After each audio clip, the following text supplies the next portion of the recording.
So I will go ahead and without ado introduce our guest speaker for tonight. It is Pete Hinojosa, and he's the Director of Thought Leadership at Insperity.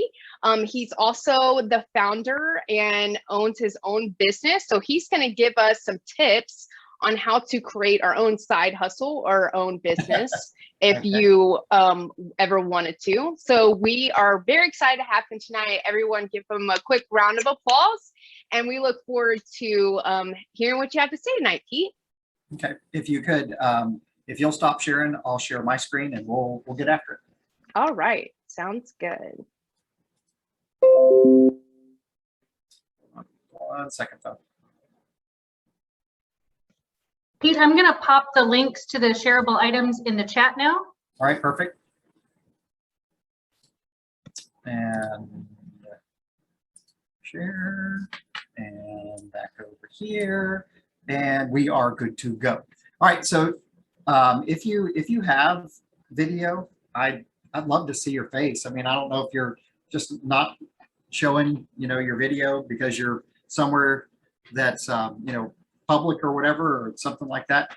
But I mean, I'd love to be able to see you and see your reaction and be able to interact with you. And so if you don't mind, I'd love to have your video on. And I will tell you this, that when I was asked to do this, and there was like, it's the Austin Women's Technology, and I'm like, oh, okay, well, I don't know if this going to help, but I'm not a lady, but I do have a mom, and I have 3 sisters, and I have no brothers. And so 20 years I was a high school teacher, and I've always believed this, is that since I had no brothers, and it seemed like every job I ever took, I always worked with predominantly all females. I've always felt like a minority in a sorority already. So I'm excited to be with all y'all tonight and hang out with you. And I appreciate you allowing me to share some thoughts and ideas with you, just from my experience. And so I'm going to put this up here. We'll talk a little bit about it. But one of the reasons why I wanted to see your face is because I had a question for you, and I wanted to just either you give me a thumbs up or not a thumbs up. So if you can, if you don't want to, that's fine, I understand. But if you have the ability to turn on your video for like 1 second, I just want to see really fast if I can get a thumbs up or not on this, because I'm just getting a gauge on as I'm speaking. So the part of what I was going to share with you is the 9 proven strategies that Insperity uses every single day, when we've been using these for 35 years to help businesses run better, grow faster, and then generate more revenue. But I'm sort of interested to find out how many of y'all actually run your own business. Y'all run your own business? This is where I need your thumbs up. You can even, if you're not going to turn your video on, you can use your little tools and put like a little check mark or whatever you want if you know how to do that.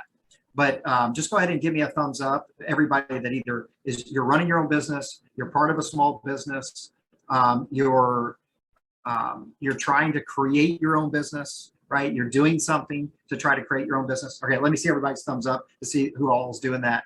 Let's see, that's just about everybody. That's a lot. Okay, well then I won't mind telling y'all this then, because it would be one thing if everybody, like nobody's sitting there trying to run a business every day, and I'm going to share all these thoughts with you.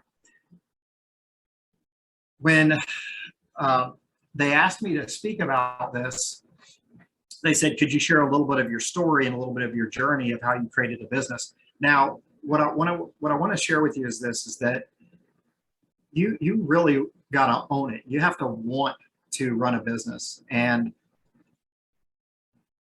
a lot of times when you start something, you don't even know it's going to turn into that. You don't realize if it's going to generate a living for your family or any of those type of things. And what I wanted to do is take you back a little bit, and I wanted to encourage everybody. I got to a point now where I'm with Insperity. This is the end of my 9th year. Next year will be my 10th year with Insperity. And the reason I got that opportunity was I was running my own company, and they were one of my clients. And I actually just do Insperity right now full time. So I don't run my business on a day-to-day operations anymore, but I still do support it because it's a family-owned business. And so I turned that over to my wife and my daughter. And I have a daughter that's 24. My wife has been helping me since we started in 1997. And then my second oldest son, or my second oldest child, which is my son, he's 21. He helps as well on the technology side. My 2 sons do that. So it's more of a family run business now compared to when I was doing 1099s and contract work and then fulfilling big government contracts and things like that, where I was traveling and doing leadership development. So I don't want you to get some idea that I'm running a business on a daily basis, because that I wouldn't be telling you the truth. I've actually let my family do it now. But the fact is that I created something that allowed my family to take over, even if I'm not doing it full time, and it generates revenue without me. And so, which is not easy to do. So I'm going to do my best to share with you how that happened.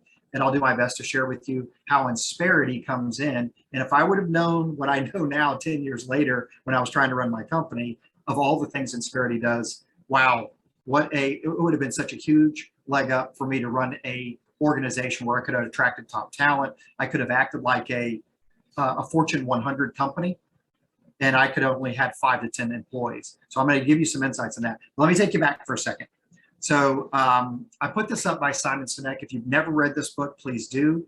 It's great for any entrepreneur. It's great for anybody that thinks about how they're going to create a company and why they create it, because your why is equally as important as your how and your what, because your why propels you to keep going. And the way you'd say that is it's the motive to take action. So what was my motive to take action? If I go all the way back, 1991, for all of y'all that live in Austin, I went to the University of Texas. And so I only wanted to do one thing. I wanted to be a teacher. And so I don't know if anybody goes to UT or even likes UT. I don't care. It's all right. Both my sisters went there. And so that's the only place I wanted to go to, was the University of Texas. And everybody in my family was a teacher. My mom's a teacher. My oldest sister's a teacher. My second oldest sister's a teacher. I have one other sister, like I told you. She should be a teacher because they'd make for a better story, but she's not.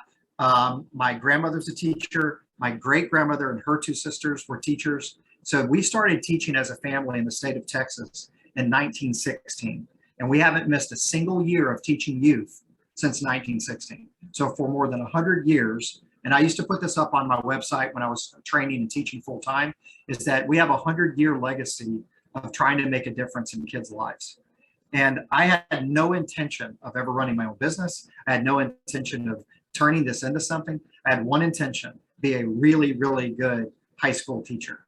All right, so let me tell you how in the world you go from being a high school teacher to working at a billion-dollar company and then developing an entire division for a billion-dollar company in leadership development.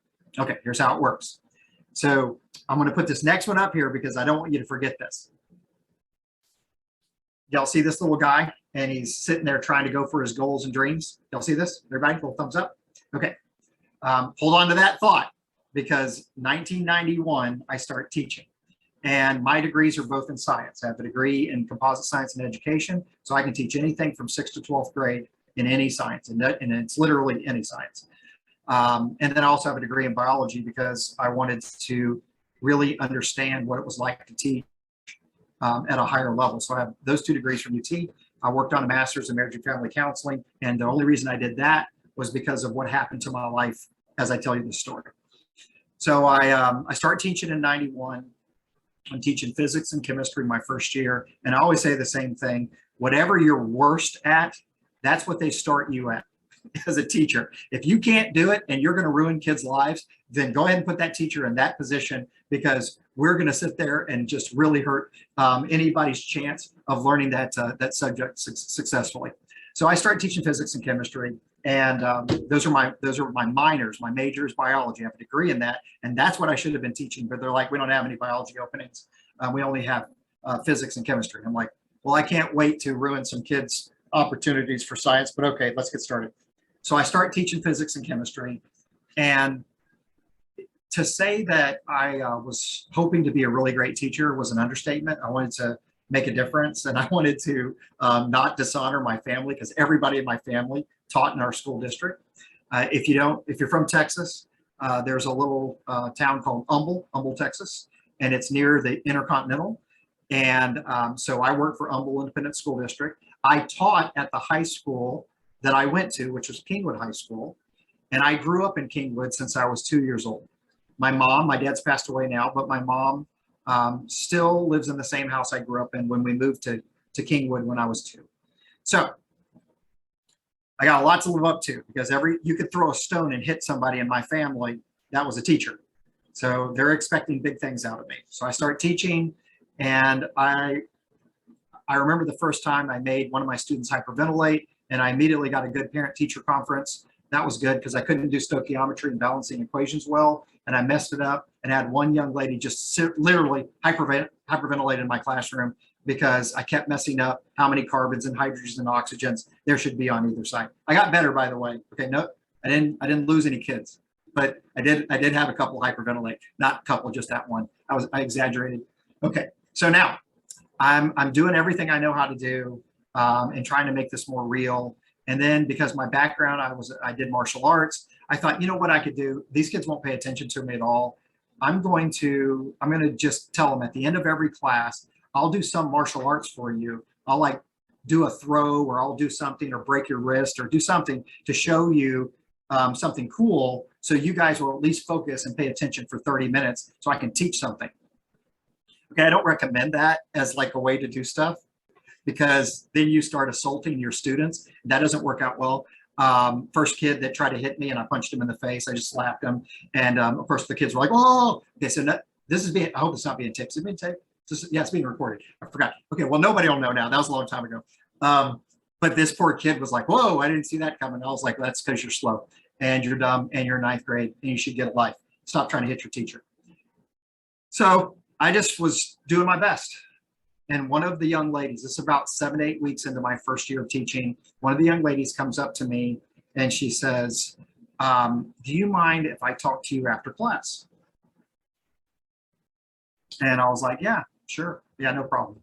And then just before class ended, she looks over at me and she says, we were doing a lab at the time. And she said, if it's okay, I've got something to share with you. It's kind of personal. And if you don't mind, I don't think I have enough time to share it with you in between passing period. Do you think I can come after school? Listen, I'm 23, 24 years old. I have no idea what this young lady is going to share with me, but now it's sounding sort of, serious. And I'm thinking, okay, well, all right. So I, prop my door open, put a chair out there for her, sit behind my desk, and I get ready for whatever is going to happen after school. She sits down in front of me in her chair, and she won't look up at me. And now I know it's pretty serious. And she kicks off with this little gem, which she basically says, I've been having some emotions lately. And then my brain starts going to, listen, that's psychology. I'm empirical, I'm quantitative, I do science, I don't do psychology. But in that moment, she could hardly look at me. And what felt like an hour, which was more like 5 seconds, she kept her head down. And then eventually, and by the way, I don't want to offend anybody or hurt anybody, okay? I'm just trying to tell you how moments like this will define who you are and what you believe in and what you want to do. And so I'm going to share this with you. And so she looks up at me and she says this: I hate Kingwood. I hate the school. I hate these kids. I hate these teachers. I hate my parents. She said, I hate myself. I want to commit suicide. Now, I have been teaching for 8 weeks, and I had a student sitting in front of me that for whatever reason, only God knows why, she chose me to make sure that she was going to be okay. She felt like she could trust me and share this with me. I never thought about that until years later when I shared this with people, that they're like, well, she must have really trusted you if she shared that with you. I was like, it didn't even dawn on me when I was 23 years old that would have been a big deal. I'm going to say something to you all. You can do whatever you want with it. But there's a difference between people that genuinely care about human beings and people that genuinely care about themselves. And I had been raised my whole life from educators around me that all we did was think about how we could impact and help kids. That's how my mom was. That's how my dad was as a coach. That's how my sister was. That's how my grandmother was. If you got around our family, we cared about human beings. We wanted to see people succeed. I didn't even know that that's how I was being raised. I just knew in that moment when I started teaching, I didn't want to fail those kids. I wanted them to do well. And I hated not doing well. I hated not teaching well or making mistakes. I wanted to do a good job because I wanted them to succeed. So somehow this young lady must have picked up on the fact that I cared and that I was real. And I will tell you this, is that for goodness sakes, It seems as though that was going to be the thing that I was going to be, put in the path of. I share a quote sometimes with people that says, maybe the mountain was put in front of you so that you can show others it can be climbed. I don't know if you ever heard that quote before, but there is going to be something in your life that you're going to be put through, against. Something is going to happen, and you're going to climb that mountain so that other people can see that it can be climbed. And I want to encourage you, if you run a business, if you're thinking about running a business, there's going to be a lot of mountains. There's going to be a lot of moments that you're going to have to climb. And so I think that's what God put in front of me. He put a moment in my life that it was going to change the direction of who I was as a teacher and who I was ultimately as a person just on this earth. Okay, so she says that to me. Now remember, I've got a family that is loaded with educators. And so I go home and I talk to my dad, and he is now left coaching, but he's still teaching adjunct. And if you're from Texas again, called Lone Star College. And so anyway, it's a big junior college. And so my dad taught adjunct there, but when he left coaching after 13 years, he went into working for AAA. Does anybody know AAA, American Automobile Association? So yeah, no, yeah, American Automobile Association. Yes, no, can y'all hear me? Or did the thing go out? Okay, all right. So he's working for AAA, and this is why this is important, because my dad is the sales and marketing director for AAA. So he's left coaching. He's now spent the next, 18, 20 years working for AAA. And now I'm going home and asking, what in the world can I do for these kids? Because, all right, I love that dog. And so he tells me, why don't you go back and you remember all the stuff that I used to teach you about, and I don't know if you've heard of these names, Zig Ziglar and Dennis Waitley and Les Brown and all these positive, because my dad's trying to encourage salespeople. And so, this is just, I'm just trying to give you the picture. When my dad would learn something motivational from Zig Ziglar or Dennis Waitley or Les Brown or Jim Rohn, and you might have heard of people like Tony Robbins now today, but the Tony Robbins of before are the Norman Vincent Peales, the Napoleon Hills of Think and Grow Rich, the Dr. Schwartz of Magic of Thinking Big. There's all these things in the 80s and the 90s where we're learning all of this new stuff about peak performance. And Dennis Waitley's writing a book called The Double Win and the Psychology of Winning. There's all these thoughts that are flying around about peak performance. And my dad is in the forefront of it when Zig Ziglar, if you never heard of that name, he was one of the top motivational speakers of all time. When he retired in his 80s, to have him come speak was $80,000 to $100,000. That's for just having him walk up on the stage and share his thoughts. That's a pretty good day. Pretty good day. All right. So my dad loves Zig Ziglar. When we're growing up, that's all we're listening to. We don't get to go on a family vacation and listen to the radio. My dad sticks in Zig Ziglar, and we're driving from Kingwood, Texas to San Marcos. We only went to San Antonio and San Marcos. I don't know why, but we would go to San Antonio first. We'd all stand around and go, remember the Alamo? And we'd look at this. I'm not joking either. We would literally, my dad, every year, we would go to San Antonio first. We'd stay one night in San Antonio. We'd look at the Alamo. We'd look at the Riverwalk, and we'd all remember the Alamo. Then we would drive to San Marcos, where we'd go to Ocarina Springs. If you had ever been there, anybody? Ocarina Springs? Y'all know this place? Okay, 2 people. All right, great story. I'm glad I could connect with one human being. Woohoo! Maybe 2. All right. So then we'd go to San Marcos. Well, the entire time my dad is doing this, talking to us about Zig Ziglar, and we're listening to these tapes, and what you're stinking thinking, and you have to have a checkup from the neck up and all that stuff. Okay, my dad is so serious about all this as we're growing up that he didn't do family meetings. He actually called them sales meetings because he had salespeople. And when we were little, 5 and 6 years old, we would sit, me and my 3 sisters and my mom. My mom didn't get out of it either. She had to actually sit with us too. And my dad would do a sales meeting. And the sales meeting would revolve around my dad teaching us something about who gets to choose your attitude, son. And I'm 5 when he starts this. You do. Woohoo, that's great attitude. And so he would do all this crazy stuff all the time, like get him saying yes. The most important word in the whole English language is someone else's name. It's the sweetest sound in the world. So I'd walk around at 5 years old. Mom, Dad, may I call you Mom and Dad? Fantastic. Anyway, and so you just do this stuff because my dad would interact with you And then he would cause us to think about our attitude and our goal setting. I remember the first time he asked me about setting goals, and I was 5 years old. Now my sisters are 6 and 7 years older, so it was actually more for them.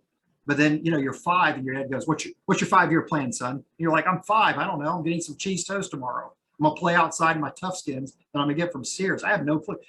Okay, fine. Make it to 10. That's my 5-year plan. Okay. That's all I'm going to do. My dad did this my whole life. Challenged me to think about that. Now I'm 23 years old and I'm sitting in front of a group of kids and they're saying to me that their life isn't worth living. This one lady, young lady in particular. And it dawns on me that you can have all the competencies and all the capabilities in the entire world, because she wouldn't even fail in my class. But if you don't think you're worth something, then what do people do that don't think they're worth? What would do, just better yet, what do we do to things we don't think are worth anything? How do we treat things we don't think are worth anything? We don't pay attention to them. Yeah, we treat things that we don't think are valuable as worth less. And if there's anything I've learned over the next 30 years, since 1991 to 2021, I've spent 30 years trying to figure out this one riddle, how to remind every person I've ever spoken to that you're worth something. Here's why. Because when you know you have worth, you'll give it away. And when you know if you think you don't have worth, you'll throw it away. And so every talk I've ever done, every time I've ever done customer service, or anytime I do leadership, the people that understand my style, the people that hire me or refer me, they know that's my why, is that I want their people. How do you give away good customer service? It doesn't come from somebody else. It comes from you. It comes from inside of you. You can't give away something you don't got. And so I had a father that poured into me over my lifetime. And then now the next 30 years, I poured into my students. So how did I create a business out of it? Purely by crazy. I had no business starting a business. So I came back into my classroom. I started sharing these positive thoughts. Here's the book. It's all jacked up now. It's all kind of tore up a little bit. But I read this book to my bio. The next year I taught biology AP. So for the rest of my career at Kingwood, I taught biology honors or biology advanced placement, whatever you want to call it. And so every day I would open up this book and I would read a story out of it until I finished it. The book's called Born to Win. Believe it or not, it's a author from Austin, Texas. He's now passed away. His name is Lewis Timberlake. He became a mentor of mine because I called him and told him what I was doing with this book and how I was making a difference in kids' lives. And the whole book is called Born to Win. But his premise was, you may be born to win, but if you're not careful, this world will program you to lose. Every single commercial, everything we've ever been downloaded, all tells us that we're not good enough. But yet you were already born and created to win. And so this whole book is about self-worth. And so I've spent my career trying to remind kids that they have value. Because if they do, and they believe that, guess what they'll give away? Value, worth. And if they think they're worthless, guess what they'll do? They'll throw it away. So it's no different this time, as I'm sharing this with you, that I want you to remind yourself of that. Because if you run a business, this is what you're about to give away. You. You're going to give away patience. You're going to give away kindness. You're going to give away customer service. You're going to give away your technical skills and strengths and gifts. You're going to give away your personality. You get to decide what you're going to give to others, and you also get to decide what you're going to not give to people. Well, I refuse to give patience away. I don't like that person. Not a very good way to run a business. I refuse to give good customer service. Okay, well, that's up to you. You decide how you want to run your business by what you give away. And if it's not in you, it's going to be real tough to give it away. All of your referrals, all of your recommendations, all of your opportunities, all of your promotions, everything that's ever happened to you, I'm going to give you a little hint, comes from people. They don't come from computers. They don't come from anything else. They come from people. And this is what Andy Andrews would say. It helps a little bit, right? It helps a lot, sorry, if they like you a little bit. So we're always working on our brand. We're always working on those things. And the easiest way to work on your brand is to give away what's inside of you. And if you don't think there's good stuff inside of you, you better start putting some good stuff inside of you. And that's why I spend so much time teaching people about emotional intelligence or the DISC information or leadership development. And I can't tell you how many businesses neglect it. but yet those are the people that are about to perform. They're the ones that are about to give away those key things. So anyway, that's it. That's how I started a little company. I started sharing these thoughts out of a book to my students, and I would do that every day. I called them biology life warm-ups because I taught biology. So I said, I'm gonna do a little life warm-up, something about your life. And the next thing you know, I was putting up a quote a day. You do that for 5 years, 5 times a day. And the next thing you know, your students start giving you awards and people start recognizing that kids are having a better attitude. And I started winning stuff, and none of it, which I had ever thought I was going to do. I was just trying to make a difference in my kids' lives because I didn't want another student to come to me and say their life wasn't worth living. So I was just doing this as part of 5 minutes before my class started. I was coaching tennis. One of the ladies came up to me. Her son was in my biology class and on the tennis team. And she said, you know, those little 5-minute warm-ups you do every day, those are really powerful. What if you put those all together over a period of time, like over a 2 or 3 day period of time, and something like a camp or something, and taught kids over a weekend what you're teaching them over the year. And boom, I decided, I guess I'm going to do a camp for kids. No experience, no nothing, no idea how to do it. I never even went to camp myself.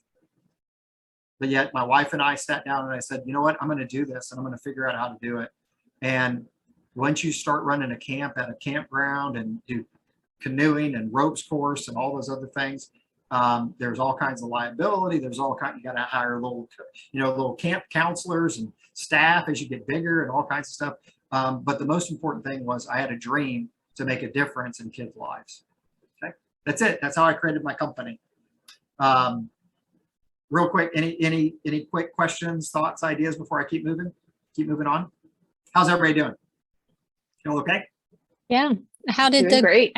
what happened with the girl? I feel like we didn't finish the story. Yeah, that, you know what? People ask me that all the time and I always forget.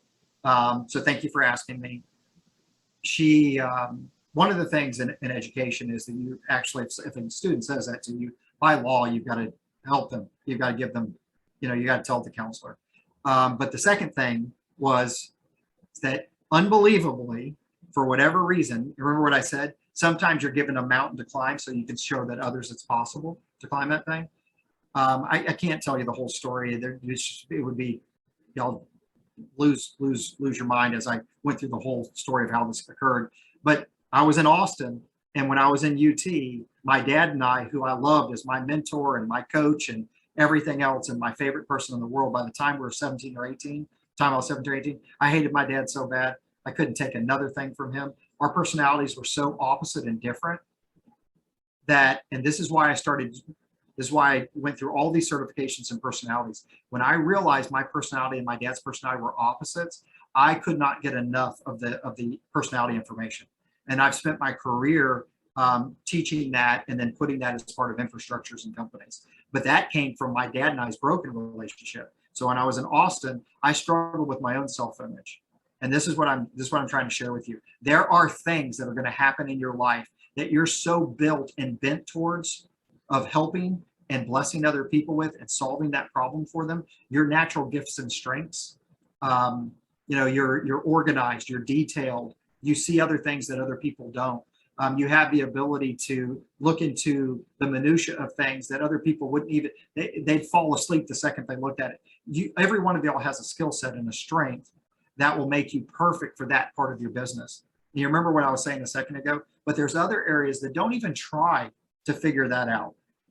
I don't know how to hire and recruit or interview. You guys, there are things in the interview process when running a company. You ask the wrong question, you'll lose your company the first time you ask the wrong question. It's that the compliance issues, the rules, the regulations of what you can ask, what you can't ask are so critical that when you run a business, you need to know those things. And you don't want to be an expert in that. You want other people to share that with you so that you can get good talent. But unfortunately, you won't know that until you do it wrong the first time. And every entrepreneur that's truly started something, we all go at it the same way. We either get a loan, we max out a credit card, we do something to figure out a way to get the original capital to get something moving. Okay. Now, I am sort of proud of myself. I've never borrowed a single dollar in the history of running my company from a bank, not one time. I always had enough business to where I knew money was going to come in, and I always used that capital to keep my business going. And so, and I've been doing that for 25 years. So I've never borrowed a single dollar to run my company. And, you know, my company's generated, you know, in the several over the year.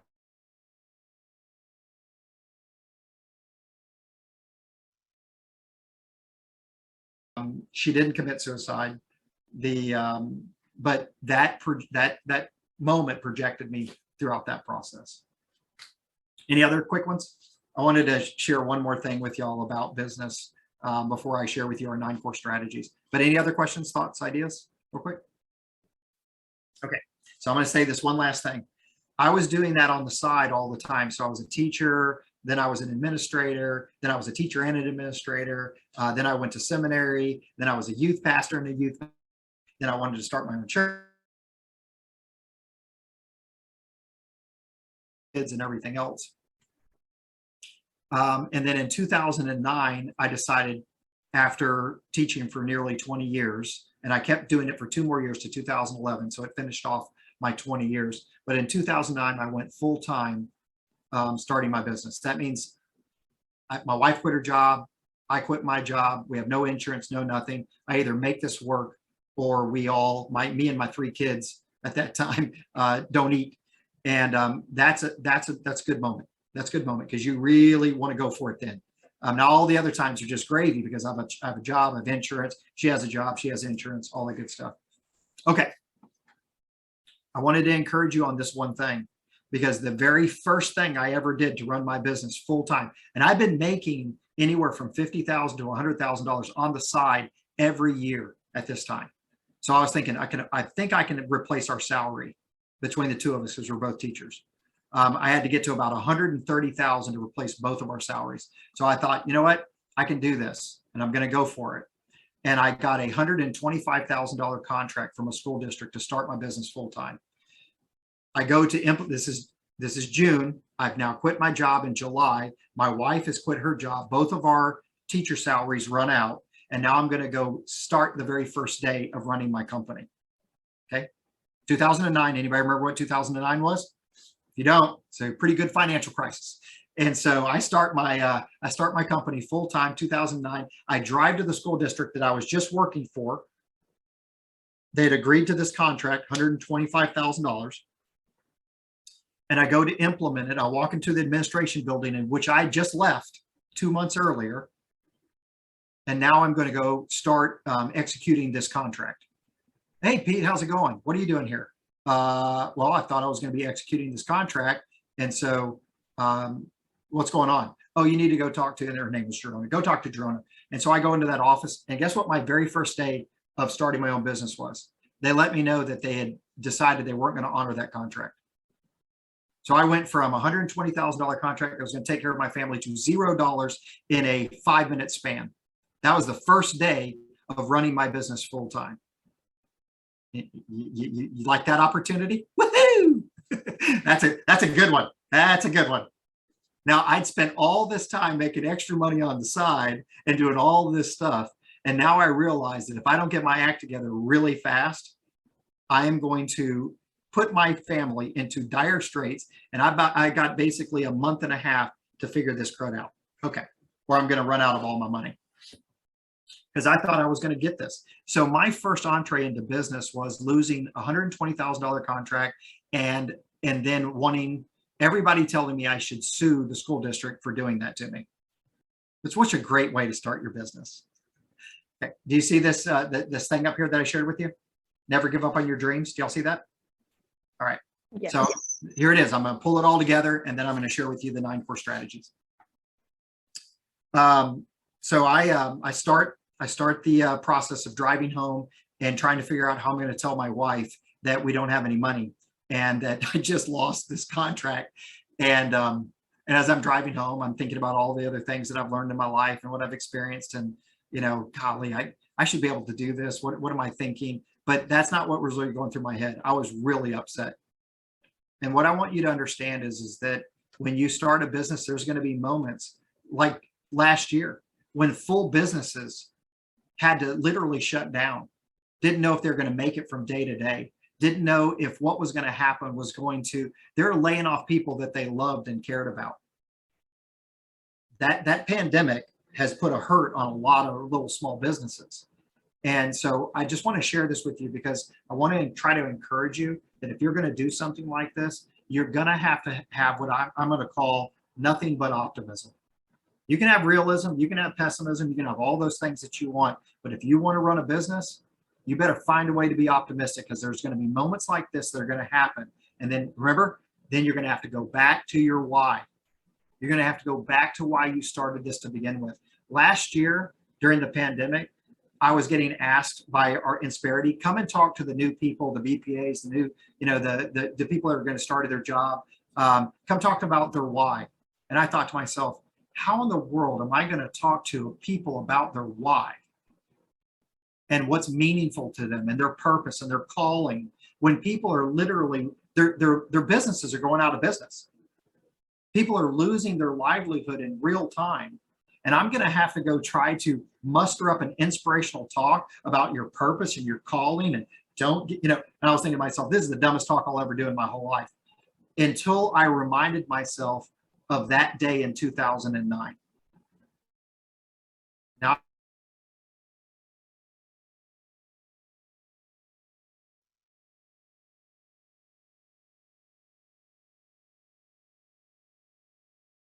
there's a little Did he- green belt. Yes? Question? No, you'd frozen for a bit, so we Oh, okay. weren't sure, but you're back. Okay. So where was I? Until the day in 2009.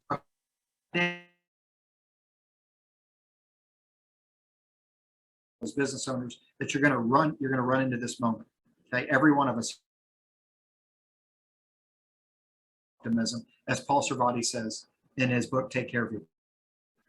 So I strap on my CD player, all these things, CD player, you know what that is? CD player? It's not an iPod.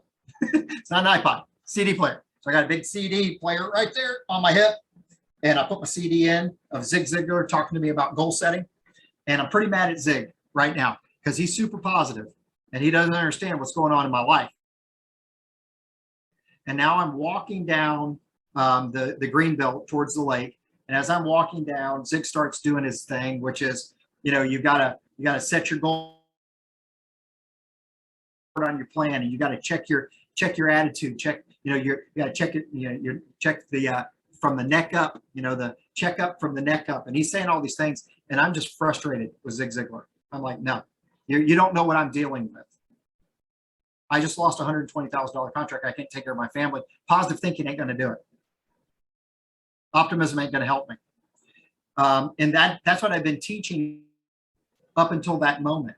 So 1991 all the way to 2009, I've been saying this as if it would work, and I'm about to talk myself out of it. And then he says something like, okay, here's the deal. I want you to put, ready? This was a great sentence by Zig Ziglar all the time, which was he would say, go as far as you can see, able to see further, and then go again. Go as far as you can see. And when you get there, you'll be able to see further and then go again. Now I'm listening to this CD and he's talking about this. Go as far as you can see. And when you get there, you'll be able to see further and then go again. And so I'm hearing these thoughts and ideas. And up in the distance is a bridge that I'm about to walk over on my same walk every time. And I'm about to stop the CD and say, I don't want to be talked into being positive. And then he says, ready?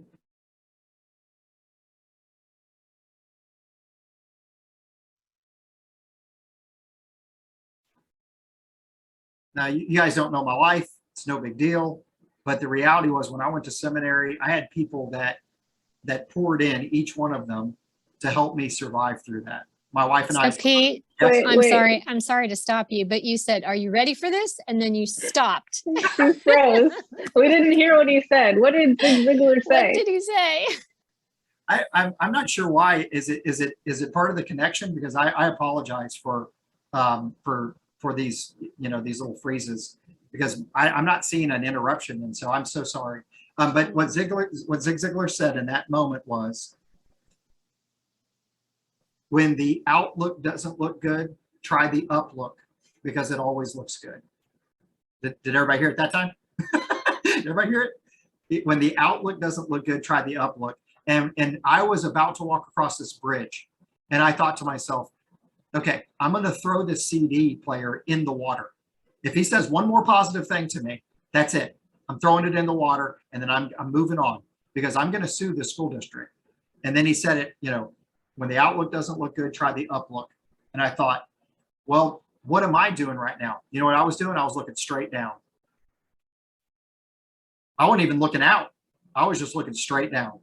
And so I said, well, that, I want you to call, because I didn't say this, but I said, what do you call that? The down look? The look down? The down look? I'm not even doing the down look well, much less the outlook. And then you want to encourage me with the uplook. All right. I promised myself I was going to have myself a little pity party for about 5 more steps. And on the way back across that bridge, I was going to let that go.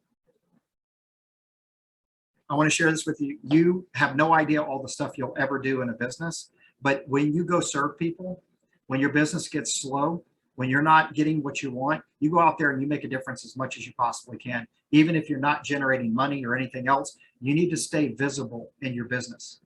And so I'd stayed visible all of this time. And sure enough, I told, you know, I made a deal and I said, all right, the uplook it is. I'm going to remain positive and optimistic. And you know, y'all can call it whatever you want. I know it's part of my faith, but that wasn't that day. But the next day I got a phone call. I started making calls and talking to people and what I could possibly do. And, you know, because I wasn't planning on taking any speaking engagements. I was about to execute a, you know, $120,000 contract. So I wasn't going to take anything else. Now I've got to generate talks and opportunities. So I turned and I got a phone call, and a lady had seen me speak at a church earlier in June. And she said, hey, you did that stuff on the biblical personalities. She said, that's some of the funniest stuff I've ever seen about those biblical personalities coming alive. She said, I own a business here in Houston, a school, and we're about to do teacher in services. Would you come and work and do the disc information with our staff? And I said, well, how many teachers do you have? 60. She said, I said, well, I do a disc certification for people all the time. It's 3 days. And she said, okay, what's that? And I said, well, it's about $2,500 per person. You become a human behavior, certified. And so I've been doing this for years for companies on the side. And she said, ooh, well, that's 60, 60 times that's like 150,000. She said, that's a little more than we're willing to spend. And I said, well, how about we do this? I said, I'm about to make you the best deal you've ever been made in your life. Since it's 60 people, how about we do it for $500 a person? And I'll do the same 3 days, and I'll follow up and come speak to your parents or anything you want for parent seminars throughout the year. And we'll make a deal to do it that way. She said, done. So in that next 2 days later, I executed a $30,000 contract, and that tided me over until the next January, when I landed one of the biggest contracts I ever had, which is about $500,000, $450,000. And then that helped me work with all these school districts across Texas. And so I'm just here to tell you, you can get like right here.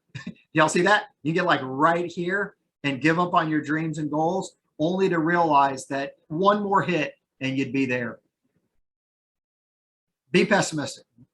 Be realistic. You can do whatever you want, but if you're going to run a business, you're going to have to press yourself to a moment where you're going to have an optimism that's unmatched.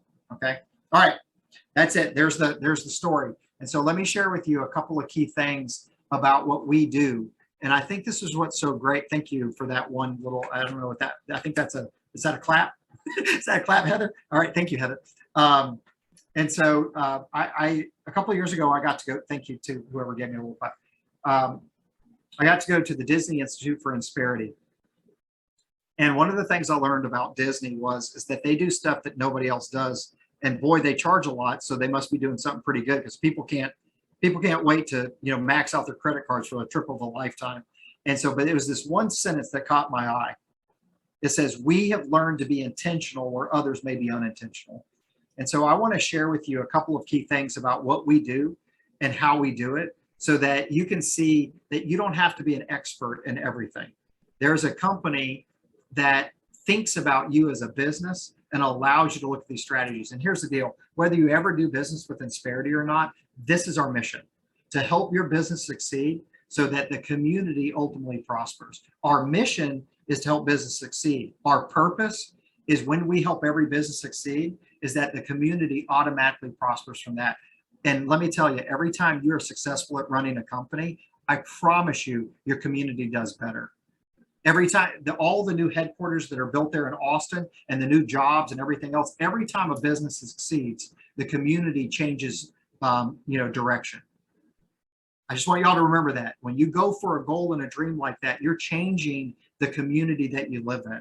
My opportunity to give more, interact more, hire young kids, create a camp that changed kids' lives, any of those type of things never would have happened if I didn't try to go for a business. That's our main goal that we try to do.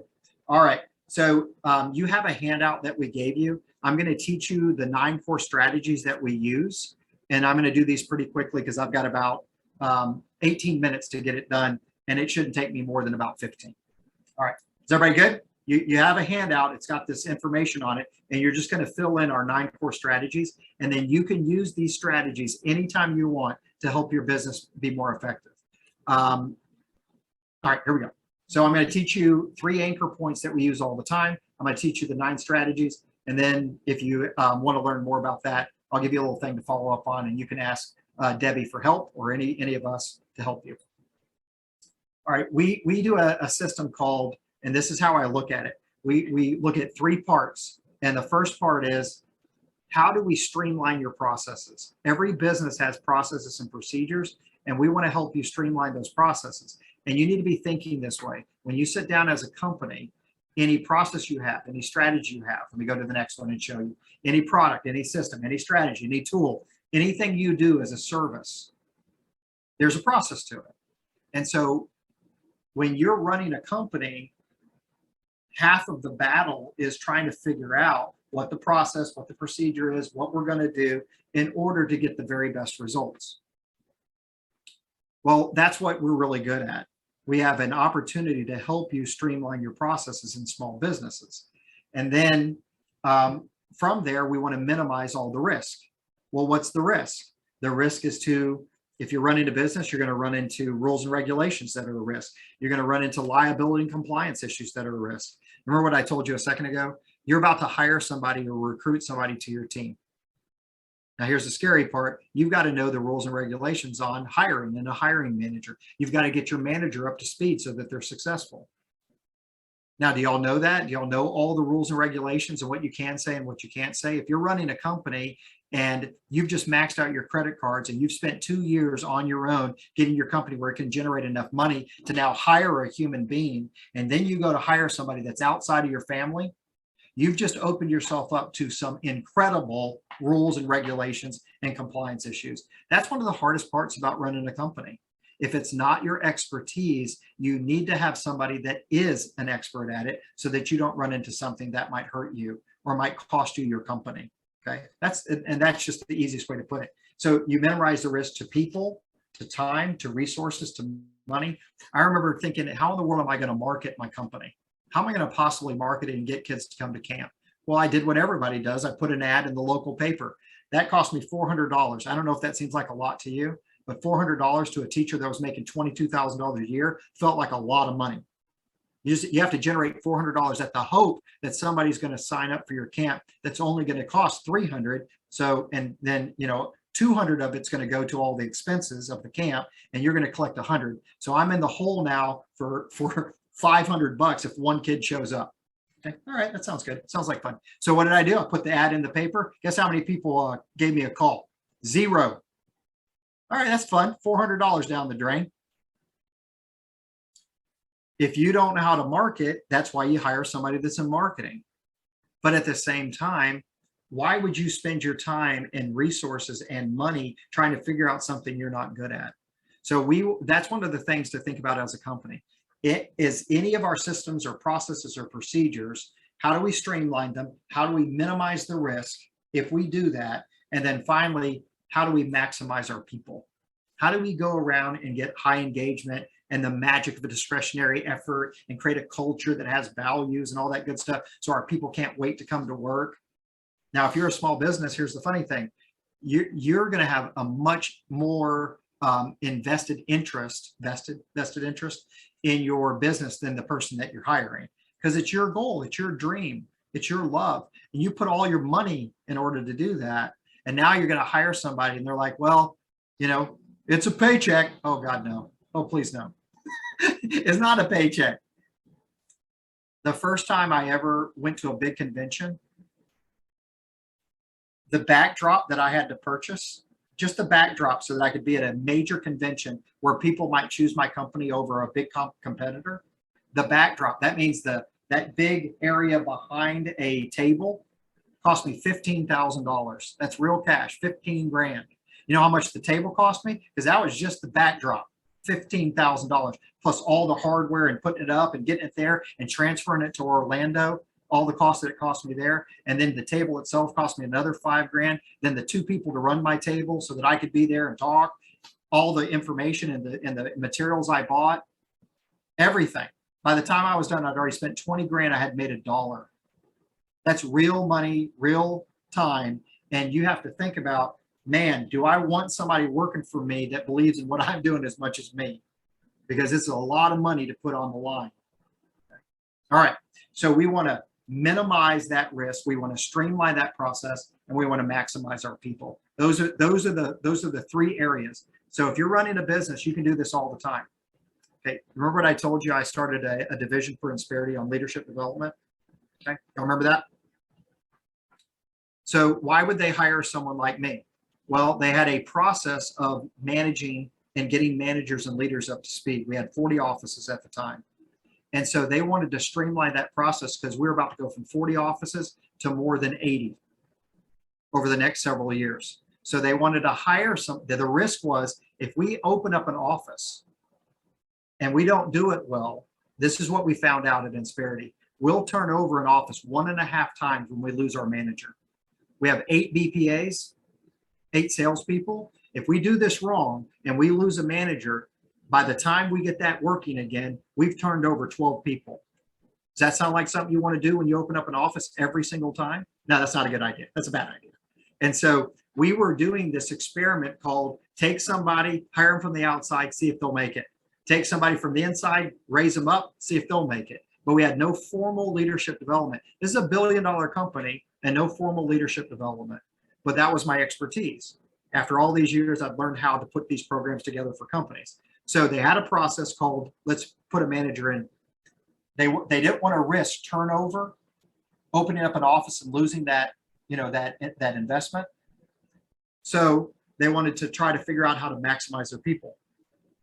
So by the time I got in there, it was taking 18 to 24 months to open up an office. We were turning over, the first year we did the experiment, we turned over 6 of 9 of our managers, not with my program. The next year, we never went over 10% for the next 8 years when I started the program. And so over and over and over again, it's the same process. Is there a process that you're using? What's the risk if we keep doing it that way? What's the risk if we don't do it that way? And then finally, how are we going to get the most out of people? Now, if we can maximize your people, guess what happens? Your company runs better, it grows faster, it generates more revenue. Every time now, instead of losing a manager or losing an office, we created a program that got those district managers up to speed in 6 months, and it was taking 18 to 24 months. So now an office had a chance of hitting their budget in their first year, which we started to do. And so you can just see that now that's not all me, that's just me creating a program. But do you understand the premise? The premise is that we have a process out there. We don't want to risk something big. And so we look at how we maximize people through creating these processes. And so that's what we do every single day for small businesses. Now, man, wouldn't that have been great on my side when I wanted to take my leadership development company to the largest level?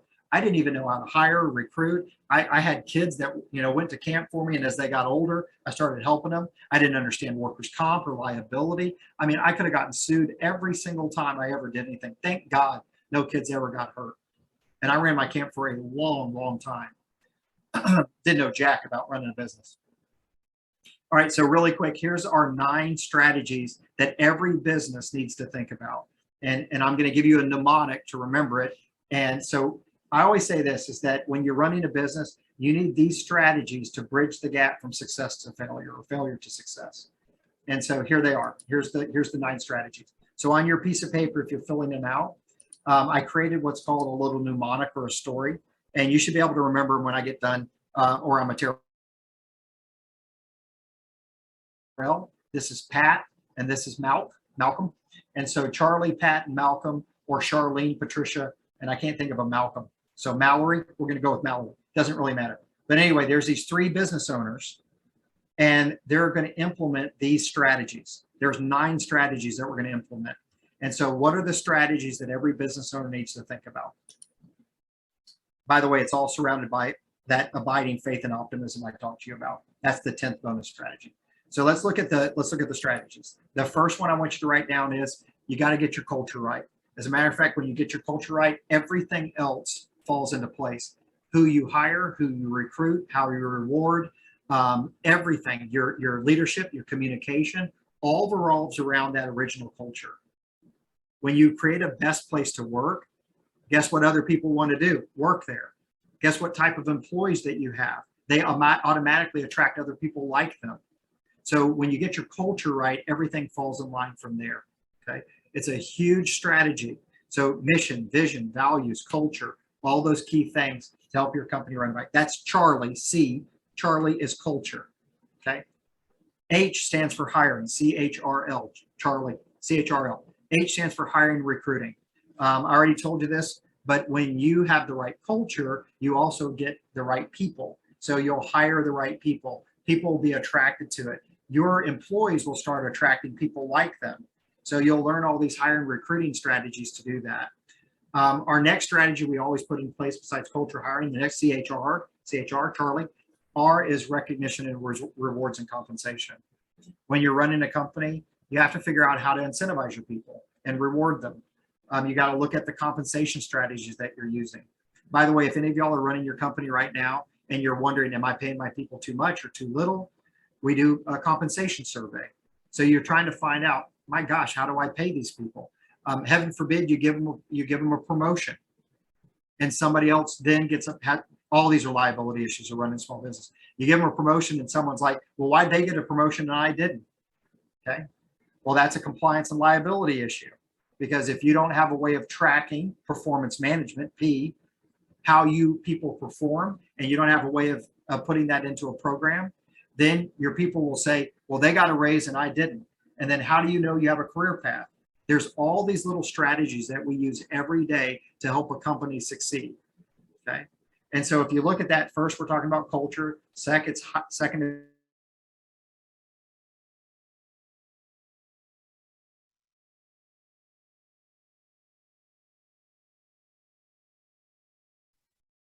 we lost you again, Pete. oh, for goodness sakes. For goodness sakes. I'm so sorry. And yes, we will send these out for everyone who's asking that in the chat as well. We will send these out, and they're also posted in the chat. Okay, perfect. Yeah, I can send you these things so that you can remember them. How's it? Is it okay? Yep, we're good. Oh, I think you froze again. We'll wrap us up here, Pete, and then we'll dive into Q&A. All right. So each one of these, as we go through it, culture, hiring, recognition, we do that CHRL, liability. Make sure you're protecting your company from liability and regulations issues. Performance management is the training and development side, how you make sure people are successful on a career path, right? The admin and tech is where you collect all of your information. So we look at and make sure that you have one place for all the people's information, admin and tech. Mergers and acquisitions as your business grows. What if you put this together in a way that allows people to say M&A, mergers and acquisitions, and you've got the right people with the right strategy with the right product. And then finally, the other two are leadership and communications. And I'll tell you this, with the wrong culture, the wrong leadership, and the wrong communication, you can have all these other strategies and your company won't be successful. And so these are the 9 things we share with companies every single day. And we have people that are experts in it that all they do is think about how to help your company in these areas, whether it's a culture survey or a compensation strategy. whether they put together a performance management for your hiring, your managers so they can effectively do the things they need to do. All of these strategies are what we put together on a daily basis. So that's it. Those are the ones. All right, one more time. The C stands for culture. The H stands for hiring. The R stands for recognition and rewards and compensation. The L stands for liability and compliance. The P stands for performance management. A and T stands for admin and technology. Do you have a place where you house all of your information for your employees? M and A, you grow your business big enough and you merge and acquire other companies. Final two are leadership and communication. Okay. All right. And that's it. Those are the 9 core strategies we use every day. And those are the 9 core strategies you need to be thinking about when you're running a business effectively. Okay. We have I gave you all a little card in there. And if you wanted to get a hold of Debbie, you can easily fill that card in. It's fillable and you can copy it and send it to her and say, hey, listen, I'm a small business right now. Man, that's a lot of stuff you all do. I didn't even realize Insperity did all that. I didn't realize that there was going to be that many things it took to run an effective business. That's why we have business performance advisors.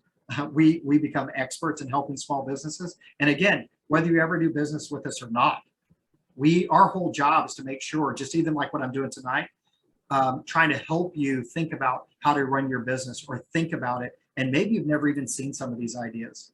Okay. So you can just fill out that little card. You put your information on the side, send it to Debbie, and then she'll get in touch with you.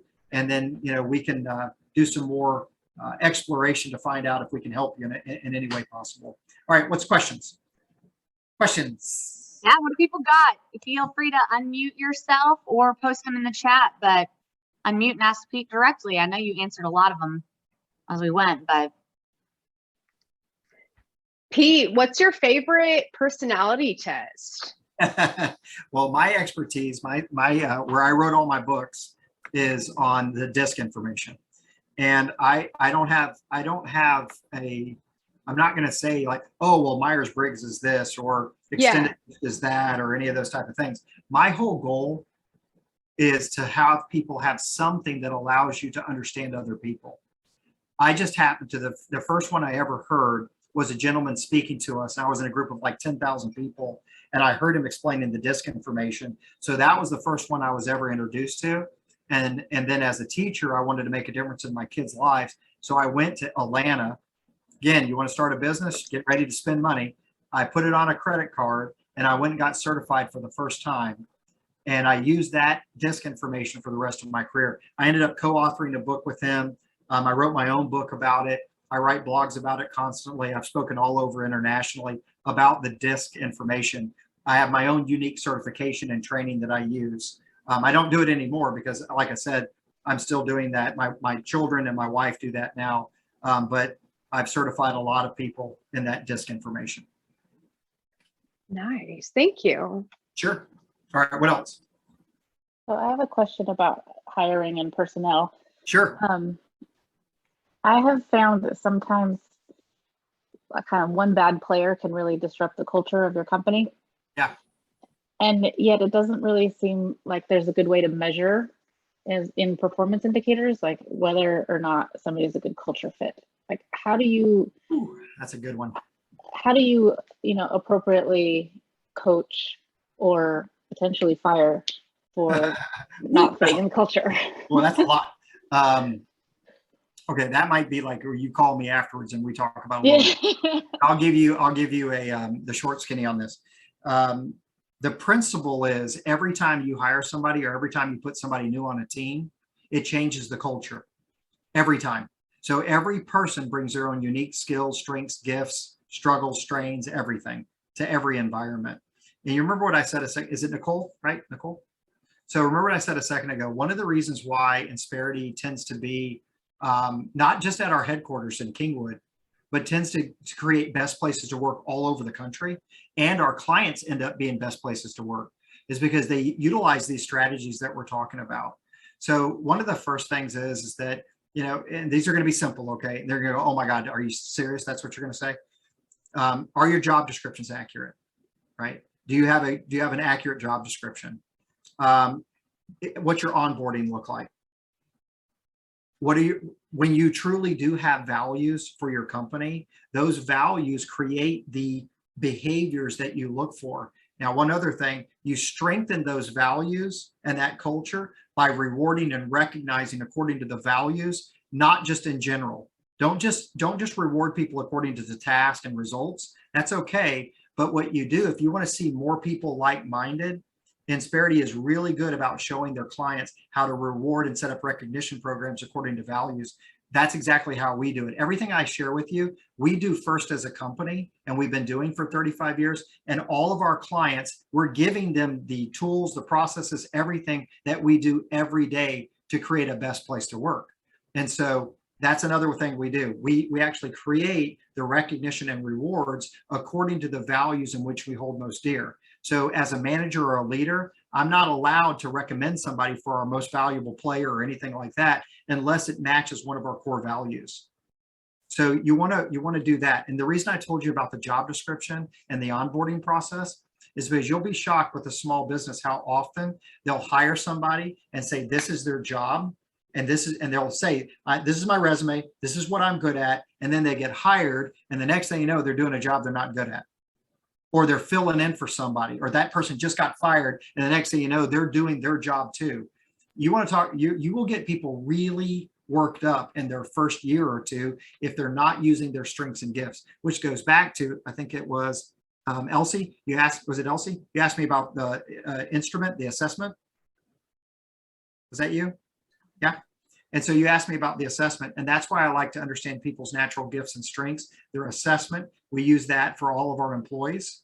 We allow them to take an assessment so that we can learn what's their natural communication style, how do you relate, respond, and reinforce, how do you create an environment that's conducive to their natural gifts and strengths. So there's all these little things that we do pretty consistently to help you feel as though you're part of something, not just another cog in the wheel. So I don't know if that helped you. Fine tune that. Ask me one more level. Any last minute questions? Even Nicole, even if that, if you have one more piece to that, ask me and I'll fine tune it a little bit more.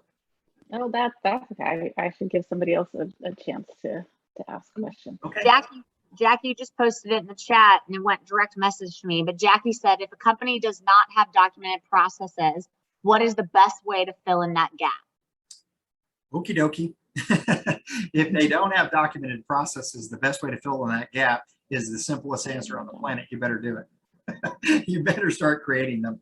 Now, again, you either know how to do that and create processes and procedures, or you outsource that to an expert. Whether you hire somebody that is, and I'd have to know what process and procedure you're talking about. If it's a technology process and procedure, is it a hiring recruiting process and procedure? Is it a service process and procedure?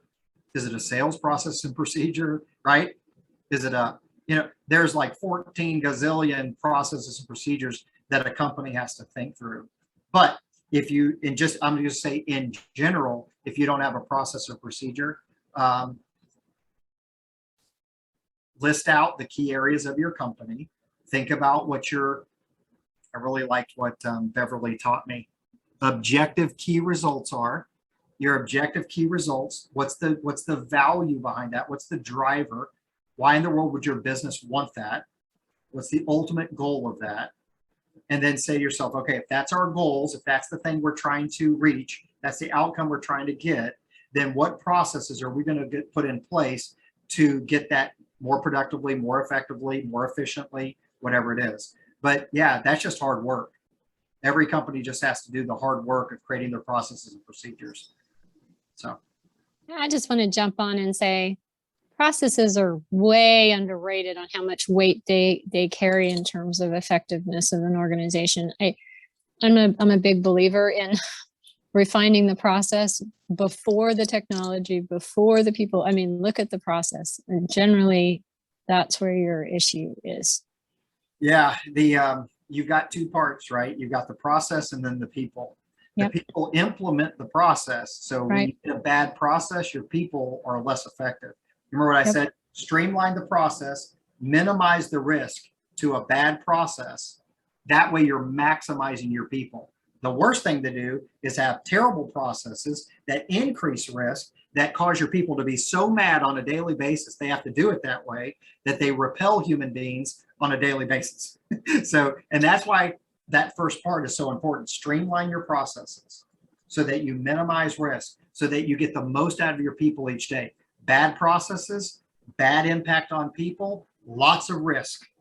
And it doesn't matter what part of a company you put together, hiring, onboarding, any of these things, look for the risk if you do it poorly, because you're about to decrease the influence, the impact of that human being that you're hiring.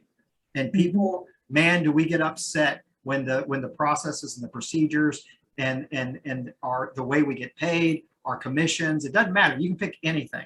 The way we get onboarded, it looks very unprofessional to somebody when they started a company and those things aren't put in place well. And again, I work for Insperity, so I don't think this is going to be a big leap for you to understand this. That's why having someone like an Insperity is so important if you're not well versed in this. You want to outsource something like that. Don't try to figure this out yourself. You'll spend the first 10 years messing it up. Get somebody that's really good at it to help you put these strategies into place so that you ultimately can run your business more effectively. All right, what else? Any others? I'm here. You can ask me hard leadership questions too. And That's if you my, think of that's my one, expertise. I was going to say, we can move on to some of the bread and butter of what we always do at AWT. Yeah. If you have questions, put them in the chat and unmute yourself. But again, we're here, and like Pete was talking about, to meet people and give each other a chance and encourage each other and meet people who can help you along the way, whether it's you wanting to start your own business and you're meeting someone who can help you build that app or help invest in your company or inspire you, right? We're here at AWT for those reasons. And a lot of it is to make those connections. So I know there's has to be people on here who are looking or hiring, or you'll take it a step further. If you're inspired to start your own business and you want to pitch that and find people to rally behind you and invest in with you, whether it's financially or technology wise or time, please use this time to talk about what you're building. And if you're looking for a role, please, so we can support you. But again, this gets sent out to everyone. So if you are looking or hiring, also put it in the chat, especially if you have links to careers pages so that we can get those in the recap. Yeah, and to tack on what Heather was just saying, one of the great things about people like Debbie and our BPAs is they're connected to the local environment. So they'll know private equity, they'll know the people that have money, that if you're trying to pitch your idea, all of our BPAs and especially our district managers are connected to all the small businesses in that community. So if you're looking, exactly what Heather said, you have an idea, you want to get it moving, you've got a really great resource there. I know all of y'all are a great resource. Obviously, I'm going to point you towards people that, you know, think about PE, private equity all the time. And so if that's another area in which we can at least point you in the right direction, we create a huge network of small businesses that we can help you think about. So anyway, again, you don't have to do business with us. That's half of the value of having an Insperity in your community, is that we're connected in a lot of areas, and our whole goal is to help you. And in the end, if you go, dang man, those people are good, then by all means, let us do our thing and do our best to help your company too. So anyway, all right, what else? Is that it, Heather? I think that might be it. Yeah. Y'all might need to wrap it up. Yeah, well, we'll wrap it up with this